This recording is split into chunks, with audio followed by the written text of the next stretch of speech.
কি অবস্থা তোমার? বাড়ি কোথায়? ফরিদপুর। ফরিদপুর। এখানে কোথায় আসছো? হ্যালো গাইস, দাদি বাসায়। দাদির বাসায় আসছো। তোমার আব্বুর নাম কি? সিরাজ। আর তোমার আম্মুর নাম কি? কুলসুম। তোমার দাদির নাম কি? সাজেদা। তাইলে তুমি যে এই যে রিপন ভাইয়ের এই যে চটপুরি দোকানে তুমি কেন আসছো? খাতে আসছি। খাতে আসছো? টাকা আনছো? না। টাকা আনো নাই? টাকা ছাড়া তো রিপন ভাই চটপটি ফুচকা দেয় না। হ্যাঁ কও। টাকা আনবা না খাবা না, টাকা আনবা খাবা। সমস্যা নাই, তোমার টাকা বাদে খাতা দেব, কোনো সমস্যা নাই। রিপন ভাইয়ের দোকানে যারা আসবে তাদের টাকা থাকবে না, তাদের রিপন ভাই এমনিতেই দেবে, কোনো সমস্যা নাই। সবাই লাইক কমেন্ট শেয়ার করে পাশে থাকা এটি বলো।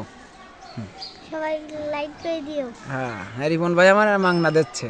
রিপন ভাই আমার মাংনা দিচ্ছে, লাইক করে দিও। ওকে ওকে, ধন্যবাদ।